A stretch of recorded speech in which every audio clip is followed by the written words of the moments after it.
Ladies and gentlemen, hello and welcome to the Jamming Tower podcast with me, your host Jester, and my awesome co-host, Mr. Mirdo. That's me. Mirdo is fresh off a very good result from Utrecht, but before we do that, some of you guys might not know who we are, so I'll introduce myself first because this podcast is pretty much more about Mirdo than me today. So, long story short, we've been best friends for over 75 years now, I think it is. It's been a very long time. I started playing Pokemon about 3 years ago. I started collecting just after COVID kicked off in 2021.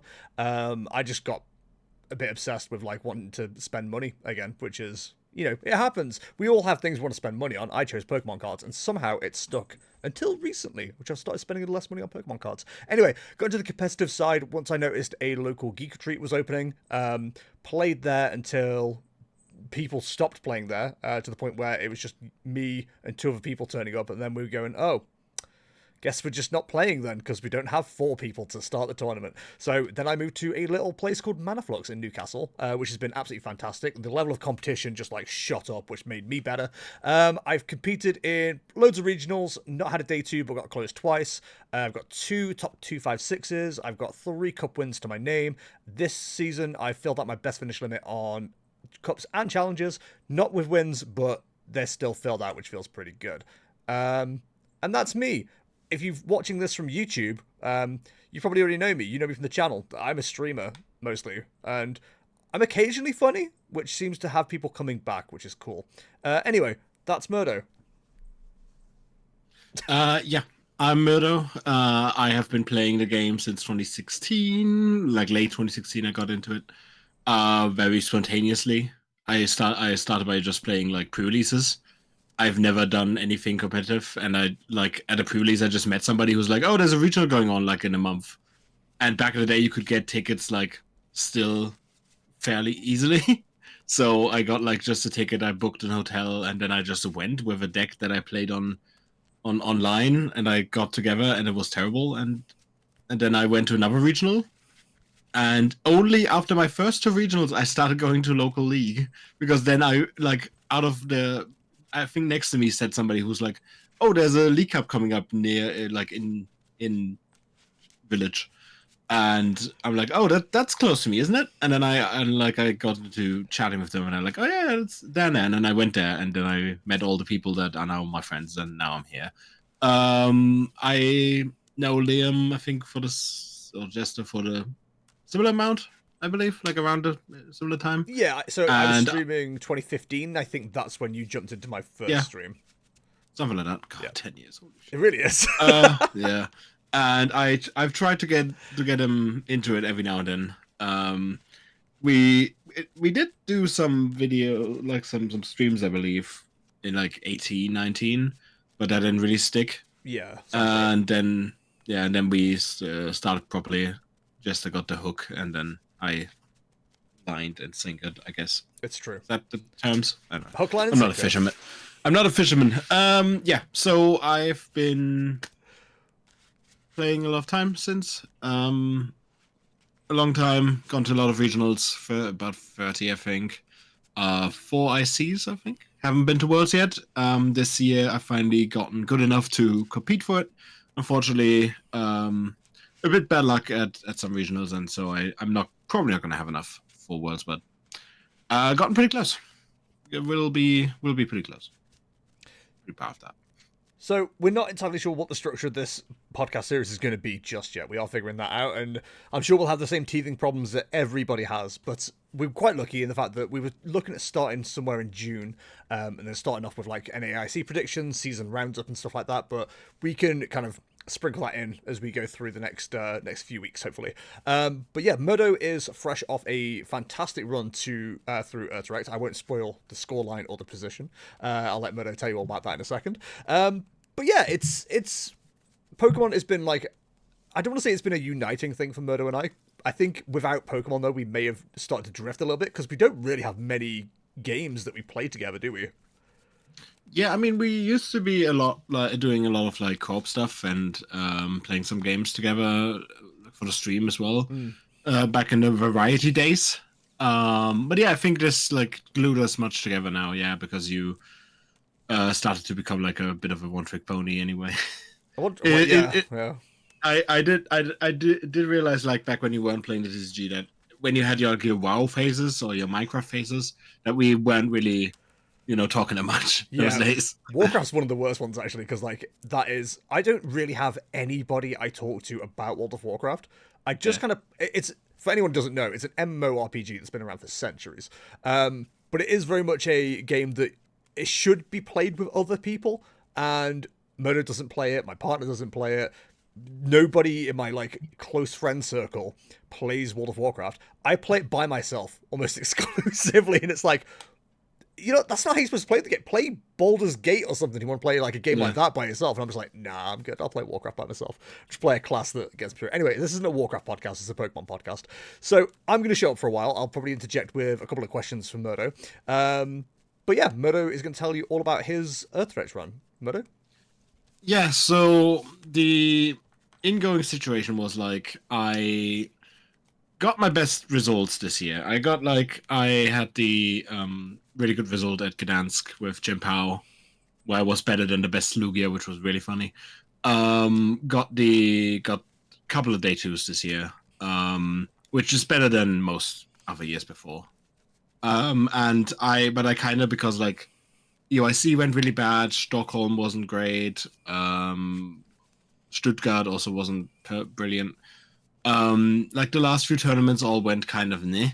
And Birmingham, I did go day two, but I wasn't really happy with the result because didn't really. I got lucky, picked a bad deck, or picked a probably bad choice for tournament. Me too. So I was like kind of in the mode of I'm probably done, but I'm just gonna give it my best because I played Dragapult for the last few months. Dragapult Dusknoir just didn't really click with me. I don't really know why. Just couldn't really get going with it. Couldn't get results with it. Then I was a bit of a crisis. Tried Goldango straight. Didn't really like that either. Then I started seeing these Dango Pult lists popping up. Tried that, and that started really click. I did before Utrecht. I did 4 cups. First one, lost my winner, then a bit unlucky. But I then won the challenge right after that, which was the last one I needed for my best finish limit, so that was fine. Also, they gave out a cup mat for the challenge winner, which is ridiculous, but Based. I'll take it. Won the cup after that. Then had 2 top 4s right after at cups, which were both a bit unfortunate, but yeah, then I started to feel confident again, and I was like, okay, if I want to do this, I need like a top 16 if I instantly want to go to Worlds, which felt absolutely impossible. But I love the fact that anybody else, if they got top 4, would be like, that's awesome. I was happy with top 4 not too long ago. Murder's like, top 4, bit unfortunate. It's like it's true, like world's grinder mentality. Absolutely. Like the problem is as well, like I have 2 wins now and I have 2 top 4s. Well, I have way more top 4s. I have so many top 4s. Do you want some? I have so many. Yeah, give one. It just sucks because like when you are in that position, it really is like, oh, nothing matters but wins. Mm-hmm. And it's so bad for your mental because it's like you can't really enjoy top 4s anymore. I like it's that a with great challenges. achievement. Like challenges, I'm like 1-1-2-2, so it's like almost pointless to even do one because I get 6 points at most if I top them both for no real reward either. Like it's like I know I'm playing for the fun of the game, but like I like a drive that is a reward, which is why I love doing cups. Challenges are like, I have to do best of 3. I have to do at least 4 rounds. I have to win every single round. Otherwise, I just don't get anything worthwhile, basically. I mean, obviously, there's also packs and like the social element of it, but yeah. Social. For me, like that's obviously a big part of the game. Yeah. But yeah, it does sound shitty, but it's just kind of what the situation is. Like if you are at that point where you have maxed out your scores and you actually want to go for Worlds, you just need those wins. Yeah. So that was the situation going in. I have some good results. I have 100 points from Gdansk. Some day 2 stuff. But not really enough. Nothing like crazy. If I get a top 16 in Utrecht, I probably in. If I get a top 32, it's gonna be. So I don't think I would be in, but people said maybe. So if I would get a 32, I would probably still try and see how it goes. It's just annoying with like the top 125. I hate it. It's such a. It's so stressful. I think it's cool in theory, but it's just really stressful. Yeah. I think if you did the point limit at like 600 or like for Europe or 630 or something like that, I think that would have a similar effect. I do wonder, but less stressful. I do wonder if it's a bit of an experiment for them this year because it's the first time they're doing this. That like they're trying to see what the bar is, and then they can adjust from there. So if it is, for argument's sake, 735, maybe they go, okay, 700 is the points to get in, kind of thing. Yeah, maybe. I mean, it's also definitely a thing of because they changed the point structure a bit to last season where we had the flat points. Yeah, I guess they wanted to see like how people will, I think it's not a.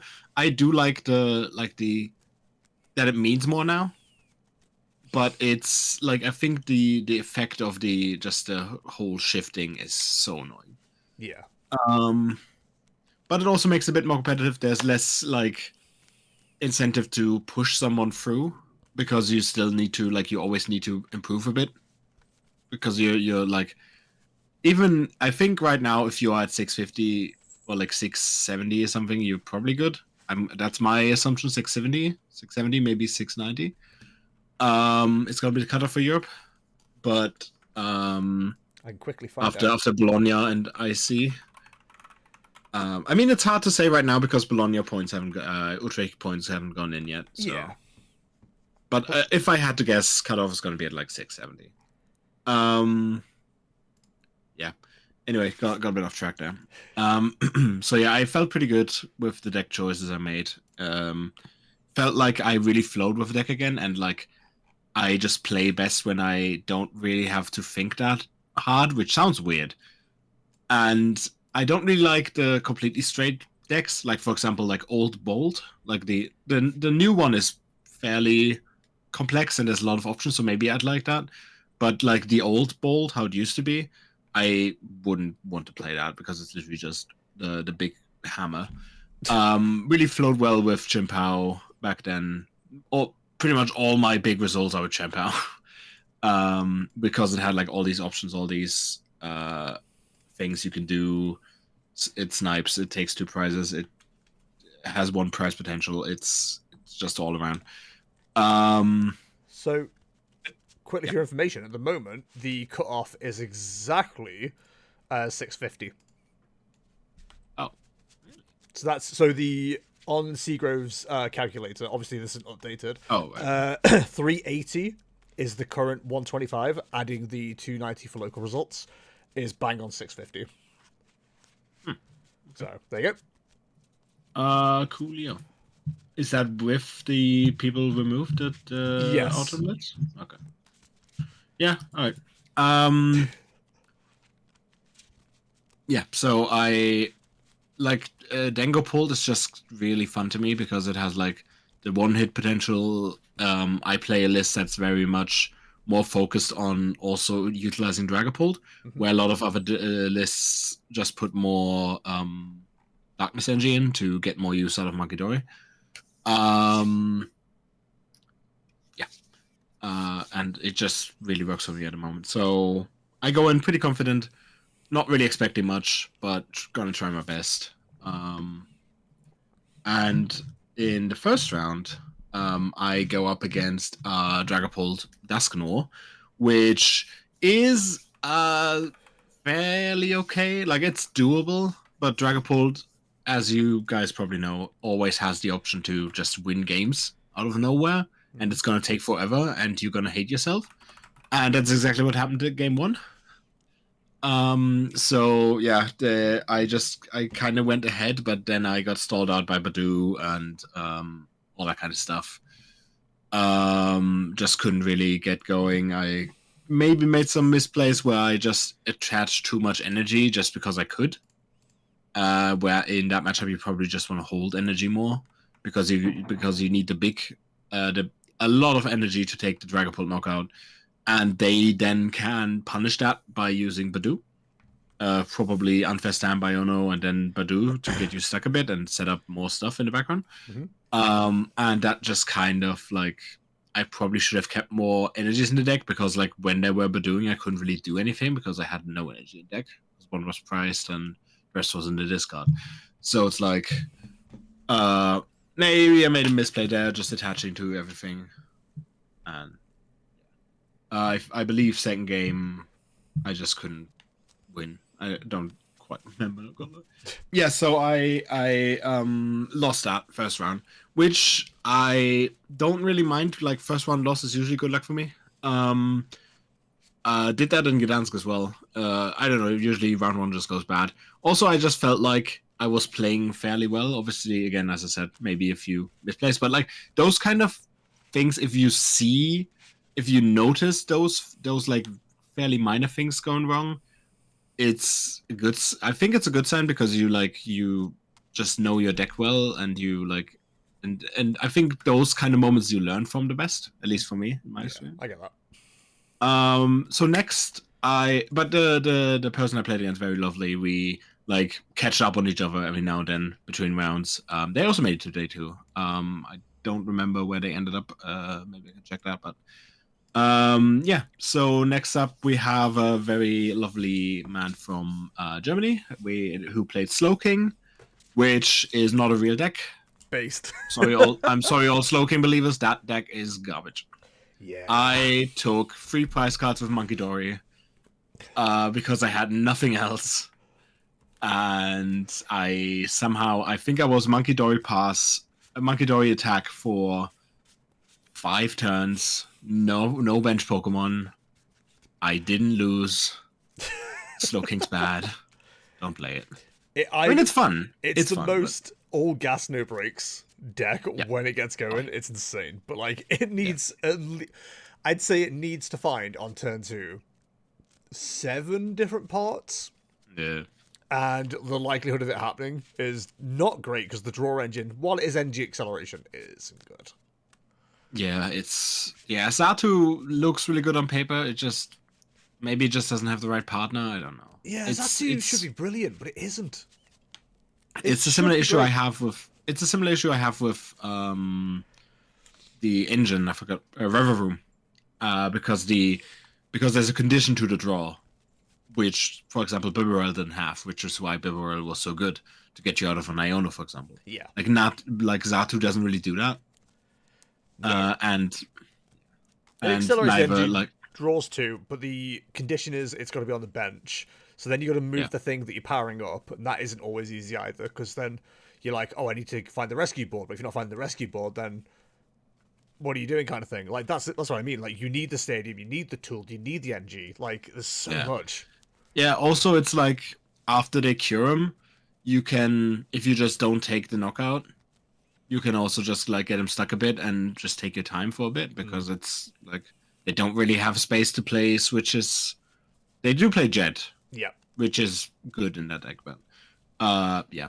I don't want to say it's bad. Like, I did say it's bad. It is bad, but I think maybe there could be something coming along that makes it better, but it's the whole is it a good deck? It's fun. Is it a good deck though? It's fun.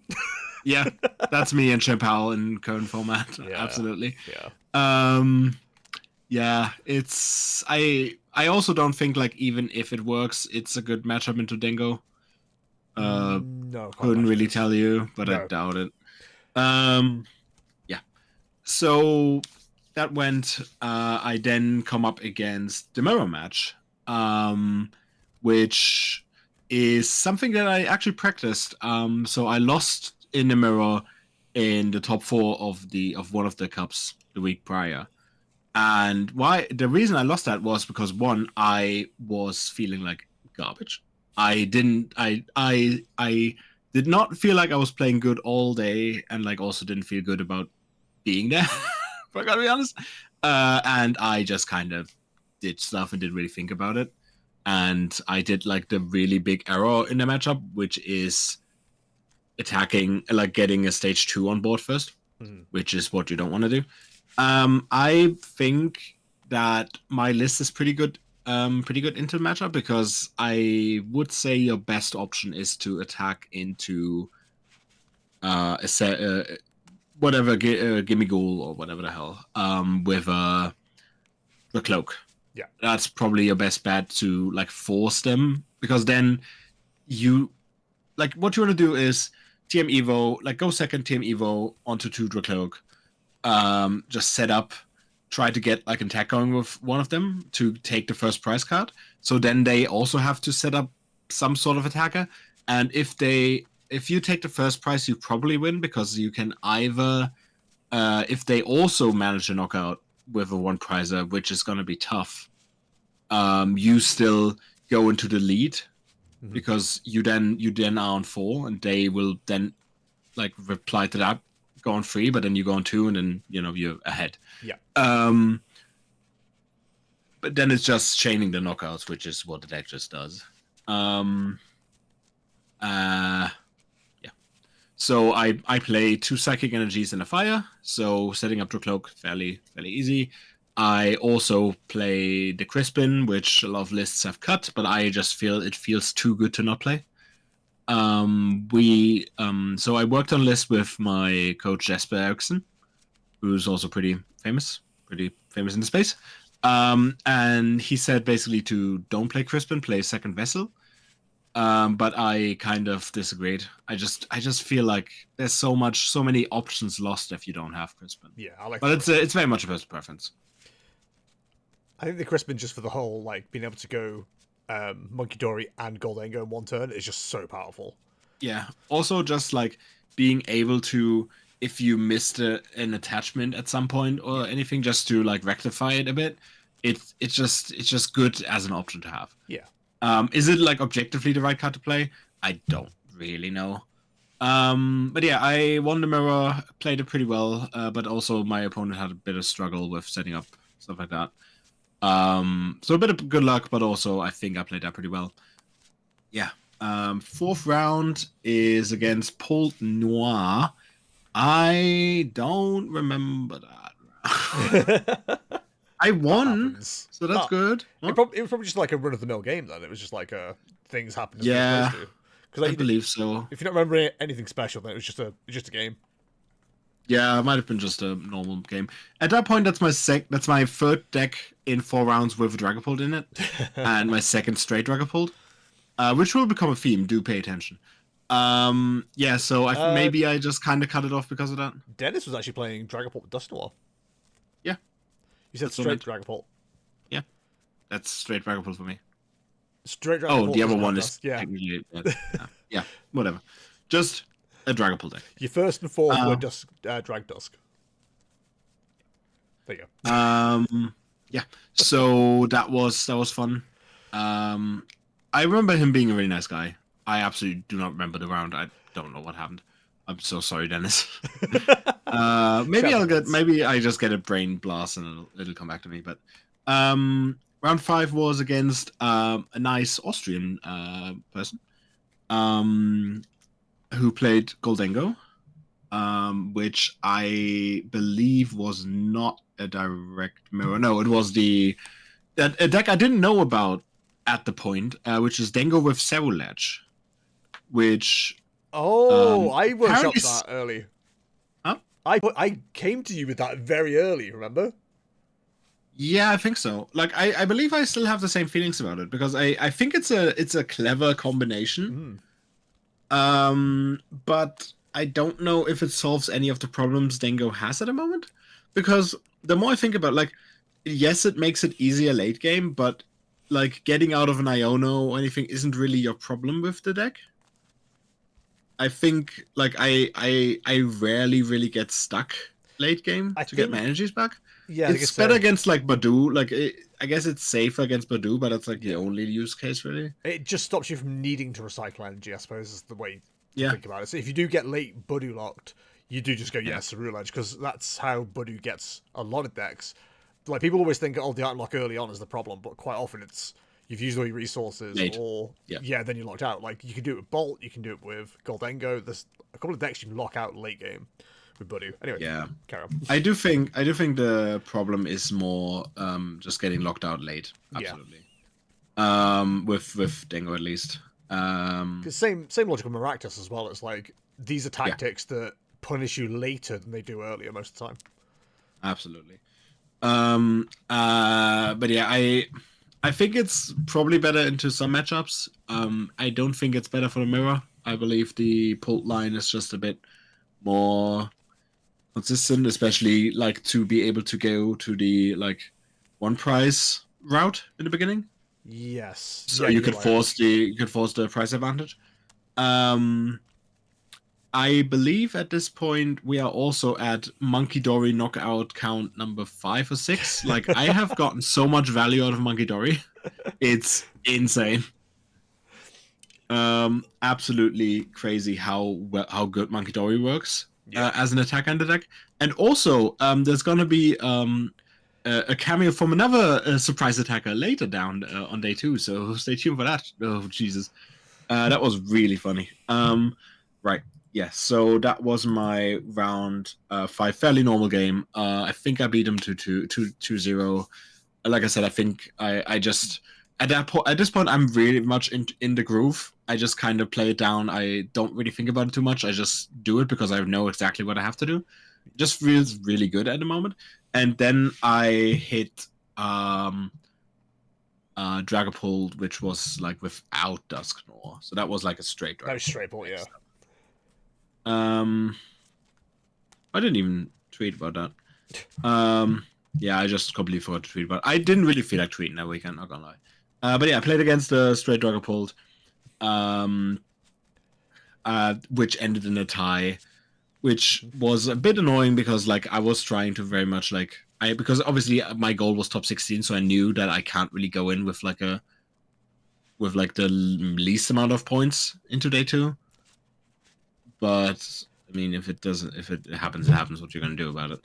I believe it was just a pretty standard I think the first game just took like 30 minutes, and then it was like a fairly quick game too, but we couldn't get the third done. And then, as happens with Dragapult's just kind of what it does, honestly. Especially if it's like early Budu locks and stuff like that as well. Like, you just can't do much. We're gonna be here a minute. Yep. Yeah. I do like Goldengo for that because it's very much not that bothered by Budu. Like you can definitely get like just set up, draw cards, especially if you were able to get like TM Evo going. And like also just get a knockout by drawing cards and just drawing raw into the energy. So, and especially against Dragapult, like you definitely you do enable Countercatcher, but Countercatcher isn't really that good early for them. But I think it is good to just take the knockout to do pressure because you do need to get rid of the Badu. It's really annoying to deal with otherwise. Yeah. So I think just putting pressure on them because they're fairly slow is just pretty good, just to make them sweat a bit. Yeah. Yeah. But yeah, pretty standard game as well. And in the 7th round, I've hit an old I'd say acquaintance. I like him, but we don't see each other that much. No, we don't see. We just we're like from different areas of Germany. But like I believe at his first cup, we met in a town that's quite a bit far away from you. But back in the day, I would go for like further away cups as well. And he absolutely beat my ass. And now he's like one of the most successful players in Europe. So I guess that's fine. Yeah, so I hit Enzorok, which I was mildly confident in because I played against it a couple of times at Cup, and I recognize it's not a good matchup because the Damantan, yeah. The Mountain makes it really tricky because like the whole weakness thing, it really sucks because it can really easily force like a one price you kind of need to deal with it. Because of the weakness. its first attack does 20x for each energy in your discard pile, plus the weakness. So if you got 7 in the discard for whatever reason, then they've got knockout, which is horrible. But yeah, you're also more... Honestly, I'm probably more worried about the other attack, which is the snipe one. Yes. Where you go 90-90. And if you swap the... If you do 180 on the active, 90 on the bench, then you swap them around and then you just take 4 prize cards, which is brutal. Taking 2 gold angles in a turn is hadn't even thought about that. That's horrible. Yeah, yeah, it's not great. Again, at Cups, I kind of did okay against it because like they couldn't really set up the consistency of the deck is kind of not great, despite having a pretty good draw engine, but just kind of doesn't really do. I know setup just seems to be a bit difficult. Yeah. But yeah, David completely drew the nuts and blew me out of the water, and I also couldn't really get out of that much. But he completely destroyed me, unfortunately. So I'm now on 4-1, 4 wins, 2 losses, 1 tie. So I have 1 more win it in, and my opponent flips over Raging Bolt, which is by far the worst matchup for the deck at the moment. I like the fact it's down as Ogerpon Noctowl on Poker Rank. I was like, Terrorbox, when he said Raging Bolt, I was like, wait, what? No, that's round 9. That's my first day 2 opponent. No, round 8 I've got... They're both down as Terrorbox, which is wild. I'm sure you're right. Not on my screen. Not on my screen. Yeah, no, I'm not disagreeing with you, but I'm just saying on Poker Rank, they're both Terrorbox. Oh, on Poker Rank, right? Yeah. On Poker Data, I see. Okay. Okay, yeah. Sorry. But yeah, all good. They flip over Raging Bolt and my heart sinks because like I had 2 win-it-ins and this is my last one. And it's the matchup I was able to dodge all day and didn't want to see at all. And then he just has like a Rotom and gets Rotom out and I think something else, and then just passes 3 turns, and I just take another prize. Feeling pretty confident because he doesn't seem to be able to get any Terra out despite even despite having a Noctowl in hand. He just couldn't get any Terras. So presumably there's no Ditto available, because I assume there's no Ditto available because that's the way I usually go about it. You get I'm not really sure what happened there. I just couldn't get out. First game. Second game I also win because of a brick. So we were done in 15 minutes and I win my win-it-in by absolute shenanigans. But that's kind of the card game. That's kind of how it happens. I think one of my games in, I believe against the Zoroark, I also had like Fez pass, just 5 turns in a row. Oh yeah, that was against Zoroark. Yeah, so I had Fez. I started to attach to it because I had nothing else going on. I get to 2 energy, draw my get my third, and then he just puts down HQ, so I can't even snipe the only Darrow marker in game. And then it's another attachment because I literally have no supporters. I have nothing to draw. It's all just Fez. I don't even get item lock. Like he just has me sit there. They were just waiting for you to get ready for the Fez, and then you went bye. Yeah, pretty much. It was brutal, dude. But yeah, so I had the deck to this point didn't really like break that hard except for that game. Mm-hmm. It worked all around really well, which was really fun.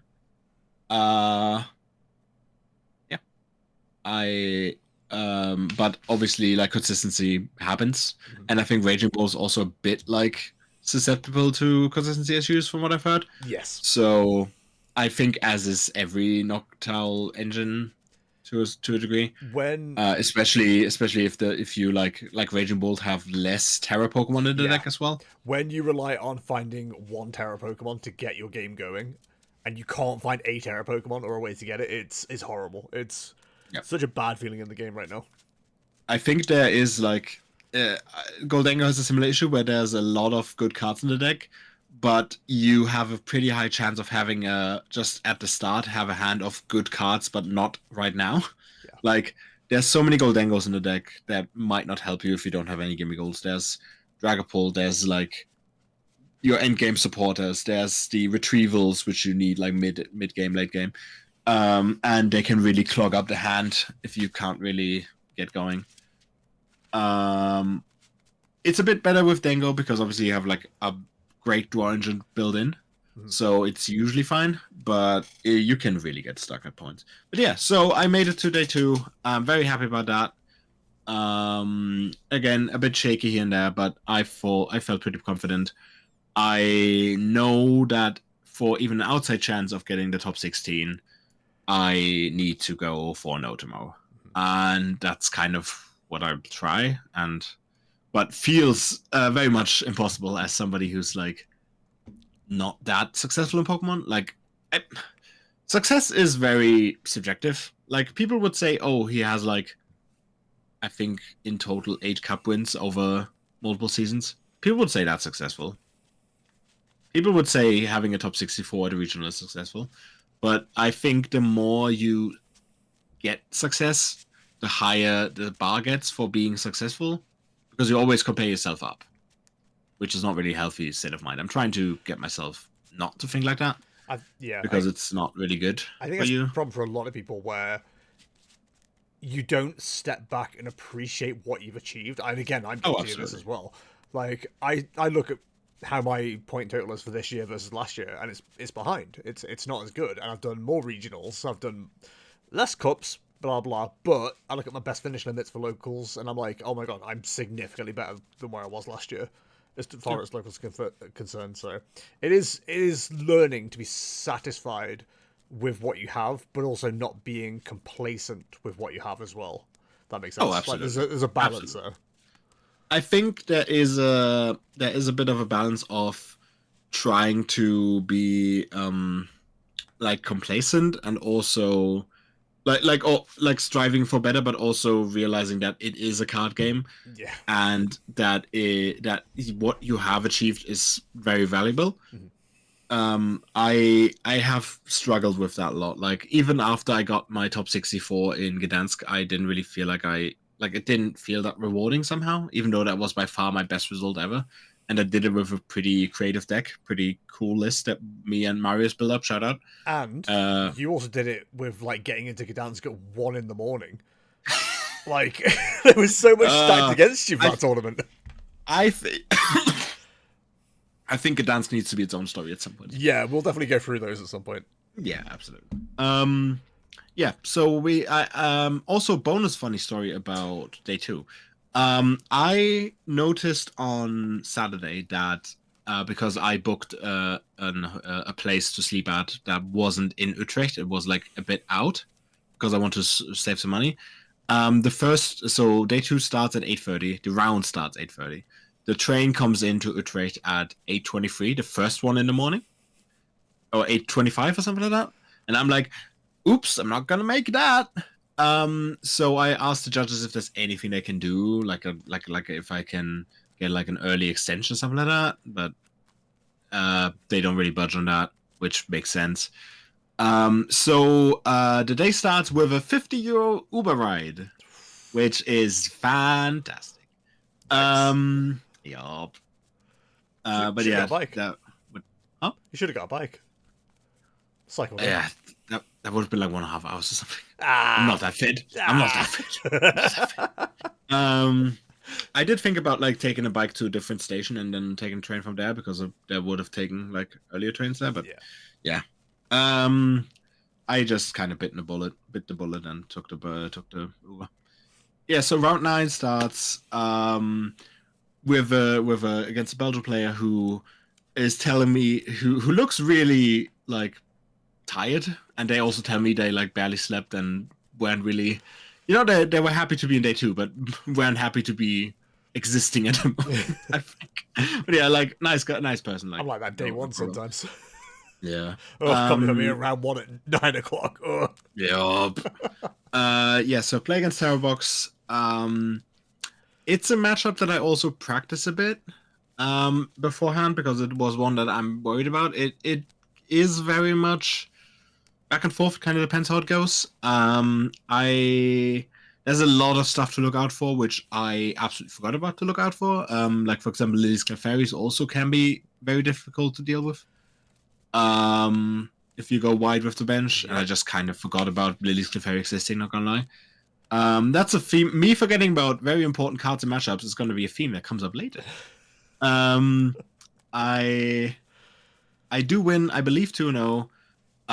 But they also say that they misplayed a lot.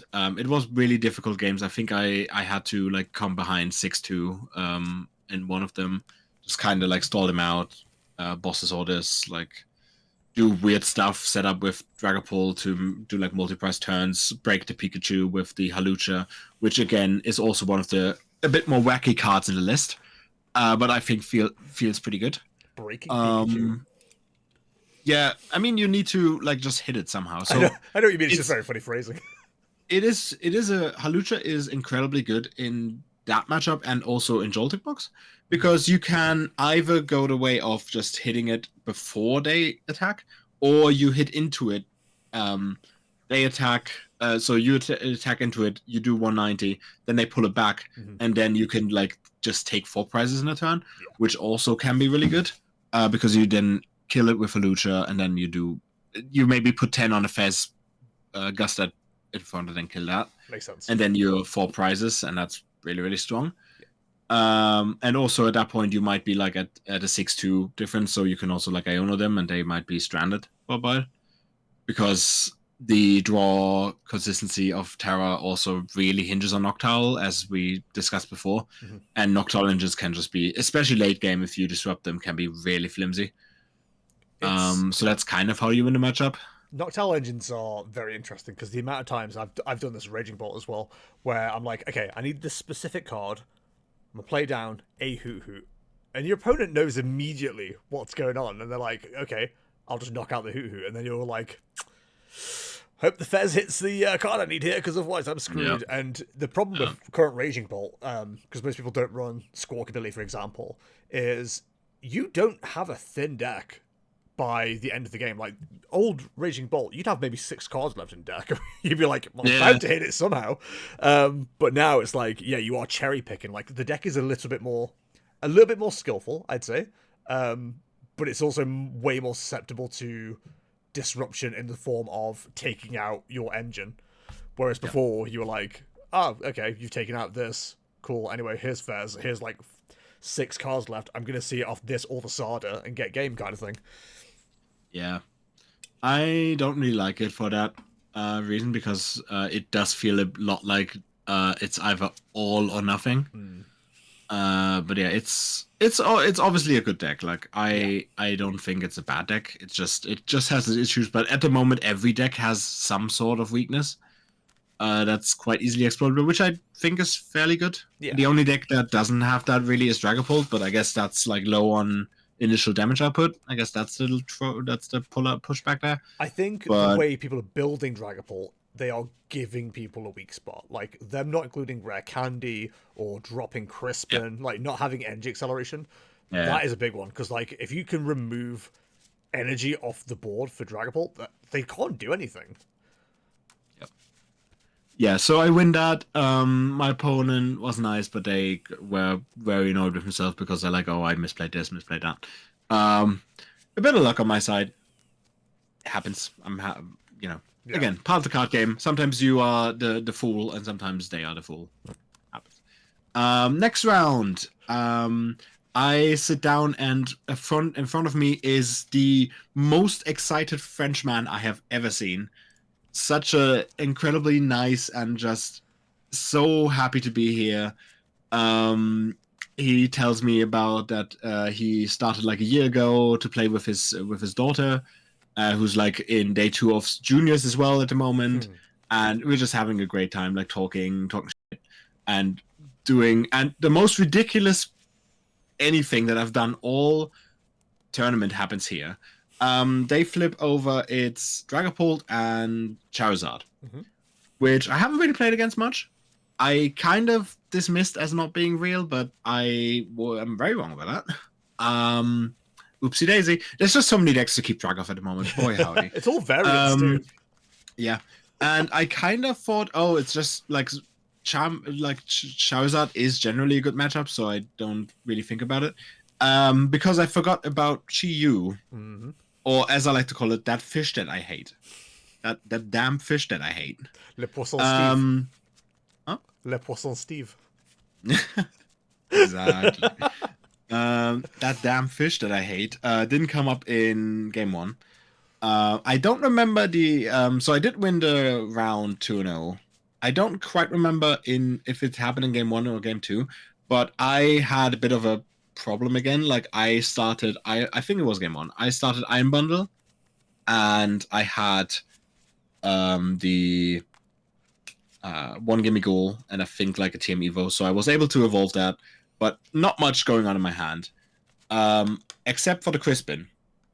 So I do the sensible thing, which is obvious to everyone, and do Crispin onto the Iron Bundle to possibly set up 80 damage with Iron Bundle. So I do Crispin, TM Evo the gimme goal in the background, so I can get that set up. Obviously, also pulled Zard, similar issues to other pulled variants, quite slow, needs a couple turns. It's gonna Badoo you, so we're gonna be here for a minute, basically. So I thought just using Gimme Goo, Iron Bundle for a bit and making it a threat is not the worst choice, because also if they go target the Goldengo, the only Goldengo I have, then suddenly I can almost like lock them out with Iron Bundle. Because again, I do think in that game they had Shiyu Press, and also I just forgot the fish. I just forgot that fish that I hate. And yeah, so I take a total of 2 prize cards with Iron Bundle, one on Badoo, and the other with my favorite play of the tournament, Halucha onto the only Dracloak, boss, and 90 damage with Iron Bundle for the knockout on a Dracloak. Insane. That was so funny. And really effective, because I win the game because I'm now 2 prizes ahead, and eventually they have to stop Badoo locking me. I think they did have to answer they did just answer the bundle, because the attack also says if I attack into a stage 2, we read it wrong at first, but if I attack into an evolved Pokemon with it, then that Pokemon can't attack next turn. That's weird. Yeah, so it's like not a terrible attack against Zard. You can like create really awkward situations with it. Like if they switch, it's done. It's easy. But these decks don't tend to play a lot of switches. No. Maybe one. They probably maybe with Turo, but that's also a bit annoying. Usually Turo is the switch option for those kind of decks now. Yeah, but then they just manually retreat. But then they lose a lot of resources, so it's also good for me. So and then it just kind of becomes a race of, hey, can I take 2 Zards or 2 pulls or whatever? And I could, so that was good. Game 2 was also really complicated. I think I took like a couple of prize cards with Monkey Dory again. Also, I had to do like wacky stuff, like in the end game, I was able to set up a really beautiful play. Basically, I was able to get the Charizard stuck a couple of times. I was able to put exactly 130 damage with, I believe, I don't even quite remember how it happened, but it was definitely 1 Monkey Dory attack. Might have been like 1 Halucha ping and another Monkey Dory attack. And again, Monkey Dory attack confuses the opponent, so that's also awkward for Pulsar to navigate. And in the background, I buy me enough turns with those shenanigans to set up my own Dragapult. So I do 130 damage to the Zard, and set up the Dragapult. They take out my Monkey Dory. So and I believe I then have another Gust and the pulled, everything I need for the pulled to take the knockout and the Badoo in the back for my last 3 prize cards. which also felt really good to just pull out the hat because the game looked really bad, but I was just able to play from behind so well. The fish came out much more. Also played. I think I played around that with Monkey Dory actually, because yeah, you need to deal with the fish somehow. It just sucks, but whatever. Can't ignore the fish. I just managed to kind of like make stuff really annoying for him, like get him really stuck here and there, buy me a couple of turns to claw my way back because like Shiyu is really, really, really annoying to deal with for Goldango. Like it makes a pretty good matchup into one that feels almost unfavored. Only that thing. Well, it was always similar with Radiant Charizard as well. Like that was the thing that made the difference. That single prize attacker that was like just absolutely to mess the game up kind of thing. It pretty much is that, yeah. Yeah. Right. So more context for the nice listeners. I am obviously there with a lot of my friends from my local league. A lot of friends that I've gotten really close with. One of which is maybe my best friend, probably my best friend from the card game that I knew from day one when I first stepped foot in that league that I told about, like the first local league. My boy Marius. And we are both in day 2. He plays Bolt, which is a matchup I don't like. And we are joking, what happens if we play against each other? And he says that he will scoop for me because he doesn't have chances for day 2 for Worlds, and I do. Technically, if I get like the undefeated run. You're closer on points. Huh? You're closer on points. Yes. Marius has given up on the invite like months ago at this point. And in round 11, it does happen, and we do play against each other. He immediately, like, when he refreshes the page, he like immediately exclaims and is like, "No way, can't be!" And also very funny. So we sit at the table, and like slightly to the left, we see 2 of our friends as well who from Germany, which are brothers playing against each other. No way. So that sucked as well, yeah. So they play against each other with the exact same 60. So that's cool. God, you wouldn't want to lose that, would you? That's like not only sibling rivalry, but like same 60 rivalry. God. Yeah, no. and also we're talking both of them like up to that point 2 wins in day 2. So it's like really good run for both of them. I think also best results ever for them. But yeah, it's so that really sucked. But yeah, Marius actually holds his word, actually scoops for me, the absolute legend. We go have food real quick. Because obviously 50-minute round, and it's like 12 about midday, so we have a quick snack. So I'm now 3-0, and I got paired against 2 Raging Bulls and didn't really have to play either any games against it, so that's fantastic. So that's why I said on Twitter that it's been like an absolute Mickey Mouse run, because the matchup's been so weird. I didn't see a Gardevoir once. I didn't see what's like other Joltik big. box? I didn't meet any Joltik. I didn't meet any Eevee box either. No. I only played against like a lot of Dragapult decks. I played against so many Dragapults. You played against a lot of dragons. Yeah, no dragons. Yeah, generally dragons and coins. Yeah, I played it. Yeah, I got 2 mirrors and like a lot of Dragapults. Just a lot. But yeah, none of the I didn't hit Gardevoir, didn't hit a lot of like alpha popular decks. So it was really weird matchup wise this time. And round 12 I play against another very nice man from Italy. And we talk a bit. He's not too bothered about like points. He's not too bothered about the invite, let's say. But we are also at this point where it's a win guarantees you top 32 and is maybe top 16, or like even at this point we speculate that might be enough for ASIM, for the asymmetrical cut, which I believe, let me see. Yeah, so if somebody with 28 came in, I would have actually been in ASIM. That's crazy. So it was a clean cut. Yeah. Only 29 and above got into the top 8. But if one of the 28 people came in, I would have been in asymmetrical cut, which is insane. Yeah, so we say that we will do a gentleman's. Because we are both fairly sure that we're going to be top 64 no matter what. And because there's no money involved this time. For me, top 64 is not going to do anything. Like, that's not going to help me.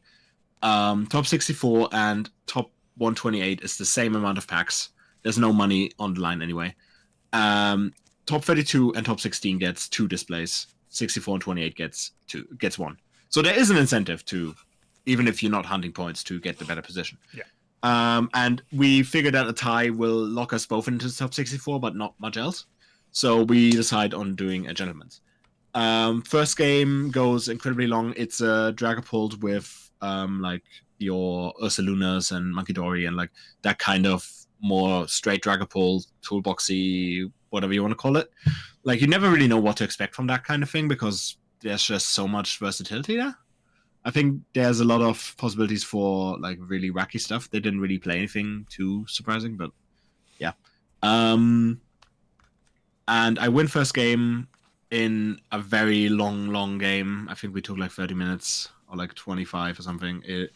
It was very exhausting as well. Second game I brick. And it was fairly quick.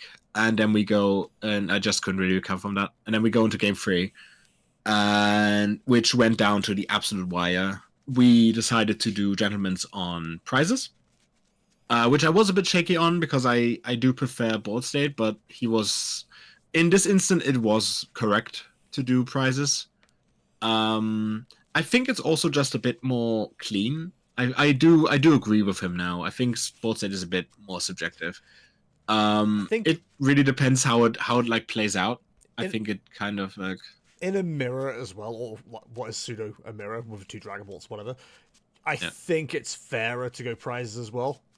Whereas the certain decks, Snorlax, a great old example, it's like board state is completely different, isn't it? Because you could be on like 1 prize card, but like you're stuck and cannot take that last prize card. So on board state, you would give them that. But because it's close-ish to a mirror, I think prizes is correct there. I think we did not know the matchup at that point, but okay. I think for the matchup, like prizes was fine. Yeah. I did think about like I suggested board state, but they said prize cards, and I was like, yeah, fair enough. I'd always get prizes. And yeah, I think it's fine. So third game goes down to the wire. I take a knockout. Take my prize cards. Time is called, and they go, "Oh, I didn't draw my card yet. It's you are turn 0 to me." So I'm like, "Oh no." I get like a bit annoyed because it's like, "Oh, you want to play this game, huh?" Which I mean, the rules, he is correct. Yeah. But it's a bit of a shitty thing, I think. But like, I was like, tempers were high on both of us because obviously this is like the biggest match either of us had ever. I believe they also didn't have like big results before that. I think they said they haven't played that long before. Let me just check out. But yeah, it's really intense. So we just go along. Prizes get taken, and it ends on. So third game on timeout, I managed to get it so they can't win. So I'm on 1 prize card. He's on 3. He can absolutely tie it up. Yeah. So, and he does. And then we say, okay, a tie isn't going to help us.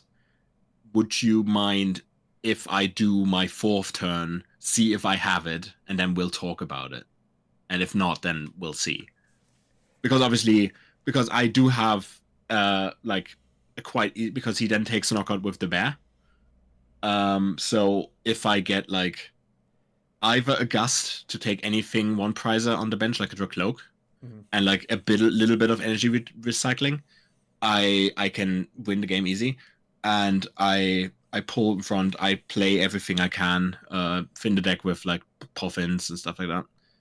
And I draw with Fez, I draw with Goldengo, and I actually hit, I believe it was Energy Retrieval Boss, and that was that. So I managed to win that game in the 4th turn of overtime. He did honor the gentlemen's, which I really appreciated. Like again, we did talk about it afterwards, like that we were both just really nervous and like really competitive in the moment. So That's really interesting, actually, because I would argue that was more resolved on board state than prizes. Because you yeah, did that mystery fourth turn. Because board state, you talk about a theoretical fourth turn where you actually played it out. Yeah. Which to me is board state rather than prizes. Yeah, yeah. But I mean, because we were tied, like it was more or less like it was pretty much. So it worked out to your condition, which is cool. Like, that's no. But I think at that point, if you are doing a gentleman's and it's tied on prizes, I think it's just the best thing to do one more turn and see if that changes anything. Because it like if you want to do gentleman's, then find a solution somehow, right? Like it just sucks out. There's no point in saying gentlemen's then just going tie. Like you know, it's not going to help anyone.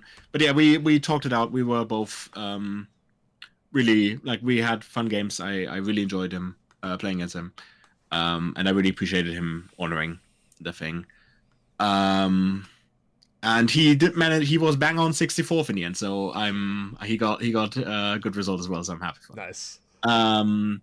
Yeah. So results come out.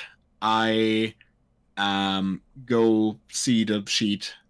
The first number is like the number is on the. So they printed out the lists. The numbers are cut off on the left side, so I can't really tell what my number is.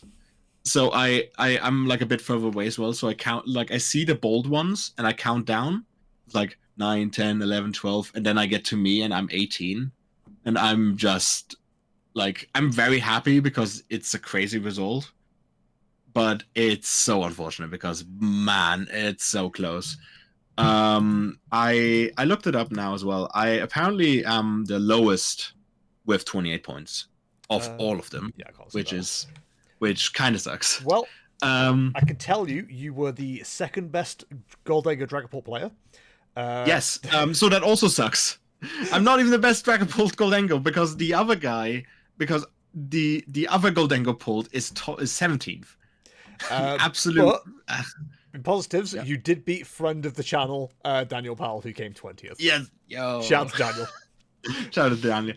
But yeah, so yeah, I got 18th, which is really unfortunate for my World's Ambition, but I am just not really thinking about that at the moment. I think about just the achievement because I've never gotten anywhere close to that result.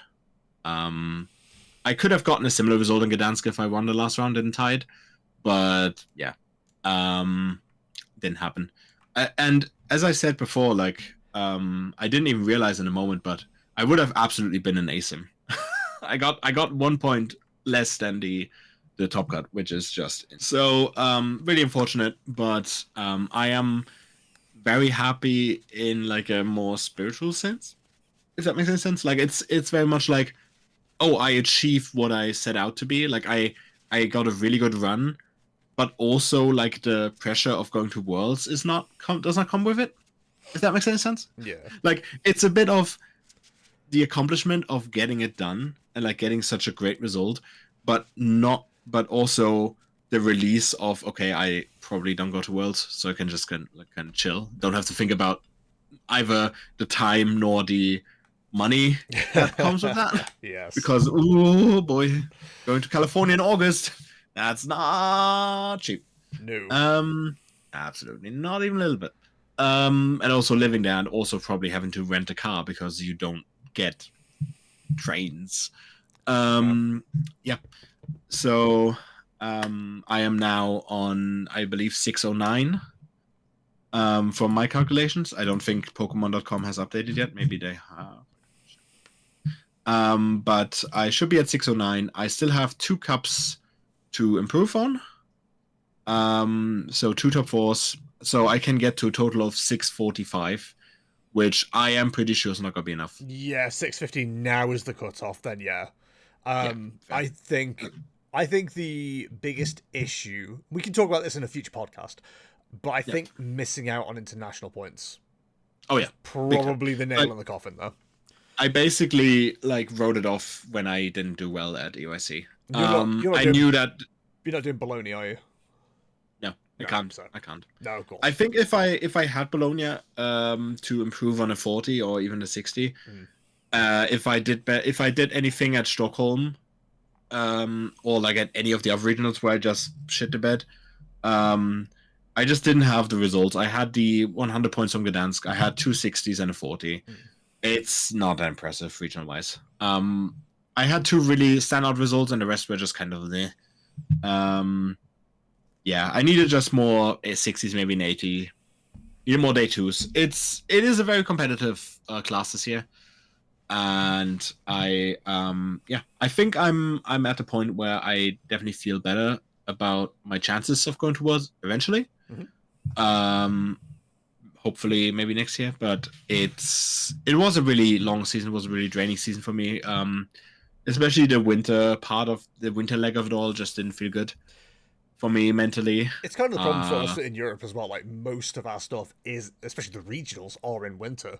So it's like if you're a person that's got anything like seasonal effectiveness disorder or anything like that, it makes things so much harder. Because the mood generally is a bit lower, and anything negative happening just is twice as bad as it would be in June, kind of thing. So we do have a very awkward season layout, I think, just in general, to be honest.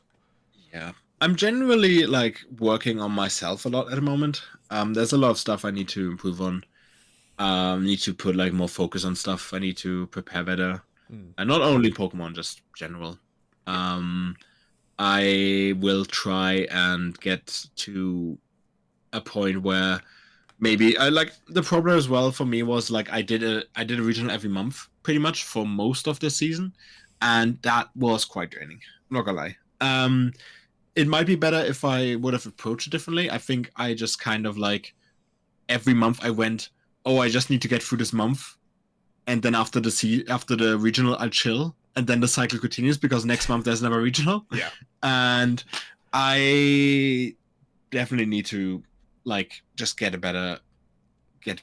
The problem is it was just very draining. The regionals, neither of us want to miss, are like 3 in a row. Like we want to do Gdansk because Poland is like Gdansk and Poland is beautiful. Absolutely. Stuttgart is your home turf. Birmingham's my home turf. Then EUIC. Like it's 4 in a row that you just can't really avoid. There's not really one to drop there. And even if you dropped Utrecht, you still got 3 in a row.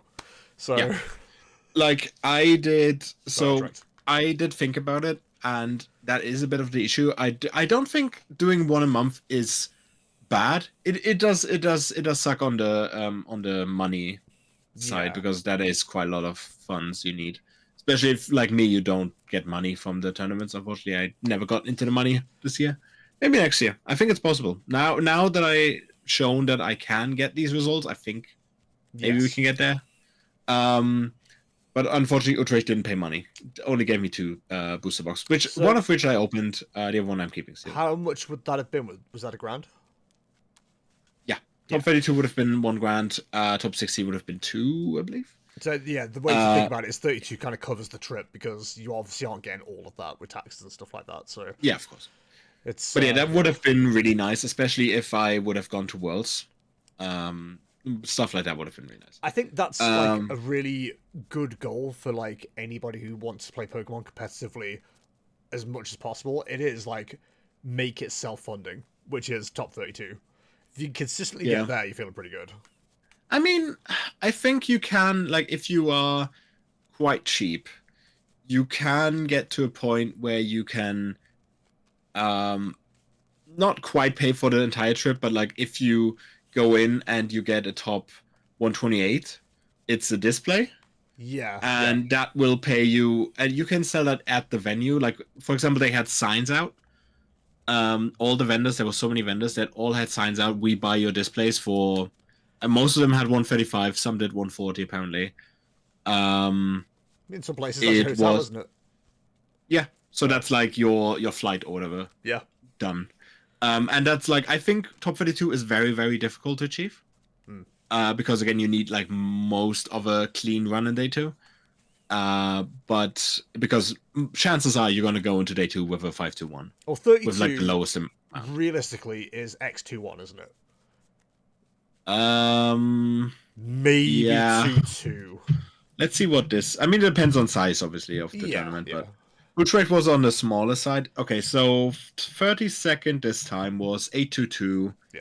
And that was a bubble down to 27th, 37th. Sorry. That's not So awful, but yeah, yeah.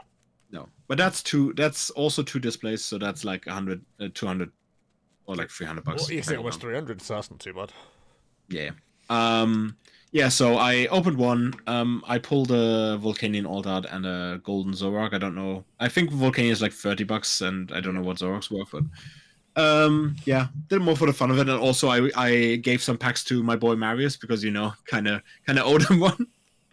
Did me a huge deal. He also got Tom 128. He got his best result ever. I'm really proud of him as well. He's got boosters out of you on 2 different occasions now, because how Gdansk went, you gave him half of the booster there, didn't you? Or half of the display. Because quick context, obviously I mentioned earlier that Mirdo got in at like 1 a.m. Unfortunately, Marius, who was on the original same flight, didn't make it because of like how the flights split up. So that sucked. We should have had 3 of us really there at Poland, and we didn't. So and it really sucked as well because Marius built the deck pretty much. Like he got me to believe in Chien-Pao again. We built the list together, and we had such a good list. I think we both would have made day 2 at least, or at least had a really strong chance to. So it really sucked for him to not make it. So I won a display, and I decided to take half of it and give it to him, because that felt just fair. Because first of all, and also because he didn't ask for his money back for the sleeping place. So it's more like it's kind of, if you think about it like that, I don't want to think about it like that, but then it's like, okay, that's just the money. Only stayed where we did as well because of a recommendation he had for food as well, which is like true. That whole trip there was also it was also annoying because he was so excited for Gdansk as well. He went last year and was so excited for the city and everything. So I wanted to give him something, so he got half my display, pulled the alt art Terrapagos actually out of his half. And then he went to Stuttgart, got day 2, missed top 28, and got another half display. So he actually won a full display, more or less. And now he finally got his first 128, so I'm really happy and pretty proud of him. And he would have even been in top 16 if he wouldn't have let me through. Who knows? He's a good egg. He's the best egg we have in the whole carton. A lot of my friends got like not their first day 2s, but got really good results. A lot of my like local people. Okay, so I'm looking through the list. I'm not the best Dengo pulled because the guy in front of me on tiebreaker is also played the list. But I am the highest placing Nicholas. Hell yeah. Or Nico, there's a lot. There's so many Nikos. There's so many. But yeah, there's another Nicholas from Germany, which I don't think I've met, but he is doing pretty well this season. When I was watching your results coming through Poker Rank, I kept typing in Nico and then seeing like 90 results, and I'm like, Bauman. So many. There's 3 in our locals. God. And you know what's also funny? What turned me around? Like, actually, just I ran on pure spite because I kind of gave up on the season, and then my good friend Nico, from our local league, Nico Sommerfeld, goes to Sevilla, places fairly well. I believe it was a top 128. I might be wrong on that. And he comes back being 1 point ahead of me in total. 1 single point. So I decided to try again, and then I get the 3 points from improving my challenge, and I go ahead by 2 points. And then I win the cup, and now I'm ahead 20 points. And then I keep kicking him out of cups in like top 8. And I'm just going ahead, and now I'm very ahead. So I mean, that rivalry didn't help one. That's how I think about it as well. Like, I've only been playing at Manaflux for like the last 2 seasons, and I've been the highest placing player on championship points both years now, which is, they might not be trying as hard as I am, but I don't care. It does feel good. It does feel a bit like bragging, but like it has been a bit of a motivating factor to be like, oh, I want to be better than most of the people at our league. There's one guy that I'm not going to beat because he's just really, really good. Shout out to my boy who's also believed in me. One of them, like, mostly out of self-inflicted interest. Like, my boy Joshua, because he needed a buddy to travel with. He wants like somebody to travel with him to Worlds. So he really like egged on me and two other guys to try and go for the invite, even though it looked really bad for all three of us. But yeah, he actually believed in me, and that did help quite a lot. And yeah, didn't really quite work out, but he also had a really good result at this tournament. Went into day 2, I believe, with 6-1-1, but then went 1-3 day 2. So, but yeah, a lot of people I really like got really good results. Really happy for them. Obviously, shout out to Marius, shout out to the brothers that played against each other, Benjamin and Jonathan. Which I don't see that much, but when I see them, they're always a delight. They print out. Actually, I can show this. Ooh, they gave me one of them. What they would do, they printed out little trophies for their opponents to have, and they printed a bit of access. Yeah, access. Yeah. So just for, and also because I played each other, so they didn't need all of them. Yeah. So they gave me this thing. It's like a little. Oh, that's Sylvian. cute. I like that. Yeah, and it says Utrecht on it. It won't focus, but and it says the name of their team on it. Nice. Which yeah. So shout out to them. Very appreciated that. It's I need to find a nice place for it. I literally just got home, so like 2 hours ago or something. So I haven't really unpacked. Yeah. So Marius got his top 100. Really proud of him. He's grown into the game so much as well. I believe. I was so happy for both of us to make it. There's a great picture on Twitter as well where we hold our displays as a pyramid. So because I got 2, he got 1. So that was also really fun. That was his idea. And also, the look on my face is just so weird. I always pull weird faces. I don't know why. I just look weird on photos. And if you zoom in and like cut it out, it makes a great reaction face. I think maybe. Cool. Get it trending. Don't know. All right, with that, listen, again, we don't know how this podcast is going to go exactly. I've got here written down news to talk about. Now, I don't think it's been much in the way of news other than there's been Black Bolt and White Flare stuff that's been out in the wild. But oh yeah, I'm not going to talk about that or share anything about that because I don't want to support that kind of thing. That seems terrible. Yeah. But yes, we will try and have a dedicated news segment. I'll have some news there we can start reading off and displaying. But yeah, let's talk about our upcoming weekend events, or I can talk about, I suppose, this week entirely. Pre-releases started for whichever set's coming out next, Destin Rivals, last weekend. So people have already been having good pulls with that and having a great time. We had our first pre-release at Manaflux on Saturday. Apparently, nothing got pulled. Nothing interesting, which is unusual. We have another one on Thursday, which I'll be attending. It is probably my least favorite thing in Pokemon to attend because I do not like pre-release formats. Really?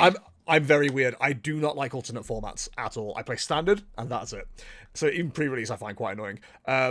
But I always do really well with them. So, because I'm probably the only person that takes them seriously. Like, builds a deck to, like, actually be hyper-competitive. Like, last time out, we played... I got the kit, and I basically went, this is all useless. Got rid of it. Got, like, a few Hops Corviknight lines, and just destroyed the game with that. I also got both End Zoroark and the Zorora. So I had my draw engine. I had a draw engine. I had Corviknight, and I was just sniping everything. It was such a good time. It was so good. Funny. But yeah, so we've got that coming up. So obviously, at the time of this coming out, it should be the next day. These should be coming out on Wednesdays. But yeah, so tune in next week to find out what I pulled at pre-release. And then this weekend, we've got a final League Cup for Manaflux as well. I'm still on the fence about whether I'm actually going into it. I think I am, but I don't know what I'm playing. At the moment, I've got 2 decks sleeved up that are both kind of terrible. I've got Hydreigon EX and I've got Poison Moon. So it'll either be one of those or not. Well, there's a cool Goldengo pull list that you could try out. That did really well in Utrecht. See, the problem is Pianofish, a friend of the channel, is already playing Goldengo pull. I don't want to be a second one of those. I'm going to play a deck. I'm going to play a deck that one of our locals isn't playing because for some reason, the last about 5 locals, we've turned up with we've not talked about it, we've turned up with the same deck every single time. That's funny. And the worst part was, I turned up with a winning Dragapult list, and Terrabox, I think, one of the two. I always have two decks with me, and I saw two of our players playing each other, and I didn't see the first deck, but I saw the second deck, and it was Dragapult. I'm like, cool, I'll play Terrabox instead. Then find out the other guy was playing Terrabox. I'm like, what the hell? Like, I couldn't win. So yeah, I don't know why I worry so much about mirrors. I do so well in mirrors these days, but it's still a hangover. Like, it's one of those. When I first started, this is getting a bit off tangent, but when I first started, me and one of the players I still play with quite regularly, we almost always had the exact same deck, to the point where we both played RCS Bird Box at one point. Like, nobody was playing that deck, but we just both happened to see it get a good result, and we both played RCS with Galarian, Zapdos, Moltres, and whatever else it was, Articuno, I think. It was ridiculous. We both just, apropos nothing, brought it. Anyway, so yeah, they're my next two. Murdo, what have you got? Yeah, so there is technically a pre-release on Tuesday for me. But I don't think I can attend it because of other stuff. Apparently they might do I think they're doing a pre-release on Sunday when there is the cup in my local league. So during the top cut most likely. So I'll definitely get a kit. If I make top cut, I'm obviously not going to play in the pre-release, but I will get a kit or maybe two, and I'll see what I pull so we can share and compare. Nice. I do like pre-release formats. I do like generally like formats where you just have to make do with like the weaker stuff. Because I think the general mechanics of Pokemon are fun, but a lot of these mechanics get just circumvented by what the meta is, and like what is strong. I do enjoy like not having like all that kind of stuff as well. I will say pre-release is the one time where grass decks do well, so I appreciate for that. Like I can't remember I think it might have been Silver Tempest where it started, but I noticed the pattern where like almost every single pre-release, it's never the promo card, but there's a grass Pokemon that's just broken. Like it was Sunflora, I think, in Silver Tempest, where like it was 210 damage if you had like 3 energy in hand that were different energies. Lokix was really good in one format. There was like, it was just ridiculous. I think there was also like a Jumpluff or something like that, or like some bug. Yeah, I forgot. So which like could evolve all the way through or something like that. Yeah, you had Lokix. Oh, you had Butterfree? No, not Butterfree, but you're on the right track. It was the Beautifly. Beautifly that evolved all the way through. You had there's a few. I'll probably have them up on display. Right, so I also have the section predictions for next major, but that's not until Bologna in 2 weeks. So next podcast we'll talk about Bologna. Plug next online tournament. I can do that. Hey, do you like online tournaments? Jester TCG has you covered. The link will be in the bottom. But every week we do a different online tournament, usually on Saturdays, but this week it will be on Fridays because of the League Cup. I won't be attending. And if one of my judges was available, we'd be fine. But they're also disappearing. So we just got to crack on. Murdo just never is available, so. But yes, so if you enjoy those, we've got Jester's weekly casual this week, which is a Swiss round 6, 7, depending on how many people turn up. And yeah, it'd be cool if you hang out. The numbers have been increasing each week, and the meta is always weird. Last week, we had 4 Gardevoir, 4 Dragapult. This week, no Gardevoir, 2 Dragapult, and a Mamoswine. There was a Mamoswine in top 8. Who knew that was a thing? I love Mamoswine. Mamoswine is so funny. It's ridiculous. Love that deck. So, yeah, that is going to be it for the podcast. Murdo, is there anything you want to plug? I just want to, shout again to all the people who support me. It's too many to mention. I'm really happy about the result. Still, like, right in the high of that. And, yeah, we'll see where it goes. Not much to plug at the moment. I do want to look into, also doing, like, maybe my own content stuff. So maybe there'll be something on the horizon. We'll see. Hell yeah. Yeah. And as usual, you know where I am. All my links are in the description below, and any for Murdo will be there as well. If you want to find anything easily, by the way, chat, I've got jestertcg.com now. So if you want to find my Facebook, for example, facebook.jestertcg.com. Change Facebook to Metafy, to YouTube, to Twitch. It's all there and nice and handy to get to. You know you want it. Technology is about to go crazy. And the most important thing that we're trying to build at the moment is Metafy. Metafy, I'm not doing too much on there right now, other than posting roundups for streams and stuff like that. But yeah, we're trying to build up the community on there. It's completely free to join, and the posts are also free to view as well. So it'd be cool if you guys check us out there. Metafy.jestertcg.com. Other than that, I think that's everything. If you've enjoyed today's podcast, do let us know what you think. Any comments would be absolutely appreciated. Like, we could do with all the feedback in the world, because I listen to so many Pokemon podcasts. I don't think Murdo really does. But I have so many like little nagging issues with so many of them, and I want to make sure we're not replicating any of those. The way I always think about content is I make content for me and hope other people enjoy it. So that's how I hope this is going to be. Anyway, with that, thank you very much for watching, listening, etc. This should be on Spotify, YouTube, and wherever else I can put it, basically. But until the next one, thank you very much for watching and or listening, and we'll see you in the next one. Cat. Bye. Hey, Cat. Bye. Cat. It's Morty. Yo. You say hi, Mort? Oh my god. Oh, is he gonna come on? This is a great for the outro. Yeah, it's incredible. There he is. Yeah, now the podcast's good. What? Follow the hand. He's a chunky boy. Look at him. That's why you should watch this on YouTube. There we go. With YouTube, you get cat content. He's so confused. Help! I seem to be horizontal. To me. I love how he's making no noise, just looking in horror. He hates it. Bye, everybody. Bye.